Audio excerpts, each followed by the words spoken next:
मित्रांनो, आज 20 मार्च आहे आणि ठीक 21 वर्ष अगोदर जगावर एक युद्ध लादलं होतं, जिथे एका देशाच्या निर्णयानं जगाचा इतिहास बदलून टाकला. नमस्कार, मी उत्कर्ष क्षीरसागर आणि आपण पाहतायत कळीचा मुद्दा. चला तर इराक युद्धाच्या सुरुवातीची कहाणी आपण या व्हिडिओच्या माध्यमातून पाहूयात. 2003 मध्ये एक मोठा संघर्ष सुरू झाल्याचं जगानं पाहिलं. इराकमधील सद्दाम हुसेनच्या साम्राज्याची दहशत आणि तो प्राणघातक शत्रू असल्याच्या भयानक कल्पनेनं जग हादरलं. पण जगाच्या कानाकोपऱ्यातून या निर्णयाची मागणी करण्यात आली. राजकारणी, समाजसेवक, सामान्य नागरिक सर्वांनी आपापली मतं मांडली. त्यांना विचारलं गेलं की हे युद्ध आहे की नाही. काही इतिहासकार आणि तज्ज्ञांचं म्हणणं असं आलं की हे युद्ध होतं आणि ते केवळ सुरक्षेसाठी होतं. तर काहींचं म्हणणं असं आलं की यात आणखीही अनेक रहस्य दडलेली आहेत. शेवटी हे युद्ध कोणत्या उद्देशानं सुरू केलं गेलं, लष्करी आक्रमण सुरू झालं तेव्हा हे स्पष्ट झालं की या युद्धाचा परिणाम केवळ एका देशावर किंवा एका प्रदेशावर होणार नाही, तर संपूर्ण जगावर होणार आहे. आणि हे युद्धाच्या शेवटी जगासमोर आलंच. जेव्हा आपण आपल्या सामर्थ्याच्या निर्धाराकडे पाहतो तेव्हा आपण हे लक्षात ठेवलं पाहिजे की प्रत्येक एक पाऊल हे फरक पाडत असतं.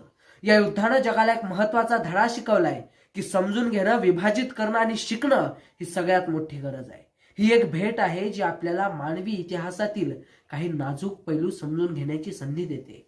हे युद्ध एक महान उत्कटता होतं, ज्याची रहस्य पूर्वीच्या राजकारण्यांनी लपवून ठेवली होती. काही लोक त्याला प्रेरणा मानतात, तर काही लोक त्याला एक महान निर्धाराचा प्रवास मानतात. मित्रांनो, हे युद्ध केवळ एका देशासाठी नव्हतं, तर ही संपूर्ण जगाला प्रभावित करणारी एक ऐतिहासिक घटना होती. जगाचा कानाकोपरा जिथं त्याच्या आठवणींना भरलेला आहे, तिथं आजही त्याचे परिणाम आपण पाहतो. आणि आजचे विचार पाहिल्यावर आपण हे लक्षात ठेवलं पाहिजे की परिस्थिती आणि परिस्थितीनुसार निर्णय घेण्याची वेळ ही नेहमीच येत असते. आपण युद्धातून शिकलेलो आहे ती समजदारी, सहानुभूती आणि सहयोग कशा पद्धतीनं करावा. आपल्या सर्वांसाठी ही एक संधी होती, एक नवीन दिशा पाहण्याची, एक नवा विचार समजून घेण्याची. हे युद्ध एक कालबद्ध घटना होती, ज्यामध्ये जगासमोर अनेक महत्वाचे प्रश्न होते. काही लोक याला अस्तित्वाचा धोका मानतात, तर काही लोक हे एका महत्वपूर्ण चुकीचे परिणाम मानतात. युद्धात सामील असलेले देश आणि त्यांच्या नेत्यांनाही खूप महत्व आलं होतं. काही देश याचं समर्थन करतात, तर काही देश याला विरोध करताना दिसतात. परिणामी हे युद्ध एक महत्वाचा राजकीय मुद्दा बनला.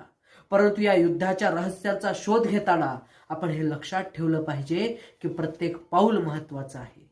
हे युद्ध काय तेलाचा राजनय होता, तेलासाठी केले गेलेलं युद्ध होतं का? तर या युद्धामध्ये सामील असलेल्या देशांना आणि त्यांच्या नेत्यांना देखील या युद्धानं खूप जगण्याचा अर्थ दिलेला आहे. महत्वाचं हे आहे की काही देश या युद्धाचं समर्थन करतात, काही विरोध करतात. परिणामी हे युद्ध इतिहासाचा एक महत्वाचा मुद्दा बनला. पण जेव्हा आपण युद्धाच्या अंधारात डोकावतो तेव्हा आपण हे लक्षात ठेवलं पाहिजे की प्रत्येक पाऊल इथं मोजलं जात आहे. आज जेव्हा आपण युद्धकाळाची आठवण करून घेतली, तर आपण हे लक्षात घेतलं पाहिजे की प्रत्येक निर्णयाचं स्वतःचं महत्व आहे. मित्रांनो, हे युद्ध एक महत्वाची घटना होती, ज्याने जगाच्या इतिहासाचं एक नवीन पान उघडलं. आपण आजही त्याचे परिणाम पाहू शकतो आणि आपण हे लक्षात ठेवलं पाहिजे की आपण आपल्या इतिहासाशी नेहमीच खरं राहिलं पाहिजे, सत्य राहिलं पाहिजे. आपण दिलेल्या वेळेबद्दल मी आपल्या सर्वांचा खूप खूप आभारी आहे. जर तुम्हाला हा व्हिडिओ आवडला असेल तर कृपया लाईक करा आणि तुमचे विचार आमच्यासोबत कमेंट सेक्शनमध्ये निश्चितपणानं कळवा. धन्यवाद.